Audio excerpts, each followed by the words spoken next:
Hello everyone, my name is Oni, and before we start this video today, I want to give a short explanation on why it took me so long to get this one out there. So, I was working on a different moveset style, and with changes in my work schedule and just how difficult it was to map out this moveset, it was taking me nearly 2 weeks to actually get the moveset down. Trying to find time to actually learn his moves and gather the moves that I needed. So I decided to do this moveset instead, which is a slightly simpler one, and it didn't take me nearly as long to get, but I'm hoping you guys still enjoy this moveset. I know that most people are really going to enjoy my other one. I don't want to spoil anything, but either way, let's get into this one. So today I'm going to be showing you guys how to recreate Lamren's moveset. He is the fourth marked one, or fourth boss in the Absolver video game, and he is located in the Central Harbor. His moveset is a interesting one. It's about a lot of catching dodges. So his top two movesets are a combination of twists that hit from the side, so people can't dodge to your left or to your right. And they start with roll back fist into Tetsu Zanko into spin back fist.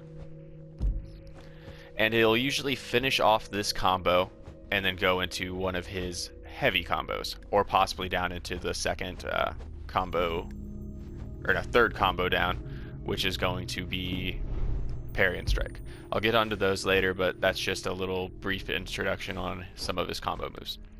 His secondary combo is another dodge catch style thing. So something that this character really enjoys is a lot of just twisting and spin maneuvers, kind of tricking out your opponent just with your body movement. I've noticed it really keeps people on their toes of, oh my god, where is this spin going into? Either way, this one goes into knife hand strike, which leads into twist parry strike, which I was surprised at how well catches people off guard. So there's a lot of people who will try and button mash out of your combos, especially if they're slower ones and have twists like this. But with parry and strike, when you're going into that, you can actually parry somebody's move and immediately get off your hit. So that catches them off guard, because most people are like, what? My hit, connected there. And then that leads into wallop blow, which is just a finishing move. A lot of times you won't see it finish off into wallop blow. It'll actually finish at parry strike if you're fighting him, and then he goes into another finishing move, which I'll obviously get onto his alternative or finishing moves here in a minute and explain more on the combos. The third setup, which his last two setups are a combination of punch, kick, punch, and a lot of times it won't finish off with this third punch. So what you will normally do is just go punch, kick, then back off from your opponent, let him get some breathing room, and kind of you recuperate yourself, and then lead back into your starting one, because after this kick, it leads back up into your top right. So the third setup is parry and strike, which is another one that will catch people off guard because they're going to be trying to hit you and you can just block it, hit. That leads into hammer kick, which is a strong finishing move. So something I've noticed with a lot of the other bosses compared to Amasaba, who was the first one I did a video on, is that they throw moves that seem like they're finishing moves into their natural combos, so that people get a little, I guess, to use the word confused again, on what actually is the finishing moves, where they're going to end the combos, and things like that. So hammer kick, which I consider to be a finishing move just because of its slow guard break and power level, is thrown right here in the middle and almost used as a finishing move to go back into these top ones. But to finish it off, you'll go into direct punch, which is just another quick jab to kind of recuperate for the lost speed with hammer kick. The fourth moveset, which is Sotoyuki into tripped kick into back fist, following the pattern of punch, kick, punch. Just like the top one, will end in your upper right stance. Normally you won't see it go past the tripped kick, but this is the next move in the set. It normally goes trip kick into the top right stance, possibly the top right alternative attack. Now to get into the alternative attacks, we have spinning high kick as your top right, Dwit Chagi as your top left, spiral palm as your bottom left, and surging palm as your bottom right. So some of the move sets or move combos that Lamren will normally do is, if you're in top right stance, it almost always starts with your rollback fist into Tetsu Zanko, into spin back fist, and then possibly finishing off with either knife hand strike and stopping the combo there, or going into spiral palm, which is a slower version and catches people off guard because they're ready to dodge a fast attack. If you're in top left stance, it'll normally start with Dwit Chagi, which he will lead into surging palm, and then into your bottom left stance. Oh, sorry about that. Bottom left stance, which would be parry strike. And normally he'll stop at parry strike, but on a few occasions he will lead it into hammer kick and then stop and go back into the top combos. You will hardly ever see this bottom moveset used except for on, let's see, where is it? I believe it's after surging palm, which is, oh, no, not after surging palm.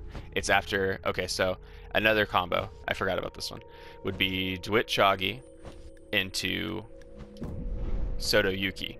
Sorry, these two, the main reason why I get these two confused is because this first startup of parry strike looks a lot like Soto Yuki when it's in effect. But it will go Dwit Chagi into Soto Yuki into tripped kick. And that is the essential combos of Lamren. You will not see him use a whole lot of mix-up between finishing off these two into the top ones, and then this one is just a mix-up if he does not use Dwit Chagi. Normally you will see him use Dwit Chagi, but pretty much all moves lead back up into this top right stance. So just to show off some of those movesets. Hey guys, sorry about the sudden fade to black. The second part of that video where it was showing you how to pull off some of the combos actually lost the audio, so what I had to do was create another video, which I'm doing right now, to show you how to do them, and then I'm going to splice it in. Either way, on to how to perform the combos. So it starts in the top right stance, and you'll go 4 squares and then finish off that combo. Then you're into your top left stance, which you will normally go into Dwit Chagi, into Soto Yuki, into tripped kick. So after I do that with a more fluid motion, tripped kick, and then that leads you back into your top right, which you can once again go back into 4 squares, back into your top left stance again, and then you're back into Soto Yuki, but you can finish off with another alternative and then go into your hammer kick. So if I do that, and you whiff the second attack, so that way you can go into the hammer kick, which actually, it's not even technically a whiff, because what you can catch your opponent doing in this is trying to button mash out of it. So when you do Dwit Chagi into that, that's actually a parry strike. Right there, that will be a parry strike. So if they're trying to throw moves at you, you can catch the move, block it, still hit them with it, and then go into hammer kick. Other than that, the moveset really doesn't change all that much. Sometimes when you're in this top right stance, you'll see Lamren do spin kick into Soto Yuki into tripped kick, but that's just to throw people off even more. This moveset, or this one here, is actually generally not used. If you see Lamren in this moveset, normally when he approaches you, he will switch back into a top left or top right. But you still can use this moveset, and it will get you back into the top right stance, either off of the second combo or off of the third. So that's essentially the combos off of Lamren's moveset. I really hope you guys liked this video. I tried to do something a little different with the cosplay. This is essentially how Lamren's outfit looks, slightly different shirt, but I tried my best. So in common fashion, I'm going to let this video roll out with me fighting a few enemies and then me going in a mirror match with Lamren. And if you guys like this video, please leave a like, comment, and subscribe, and I'll see you in the next one. Oni out.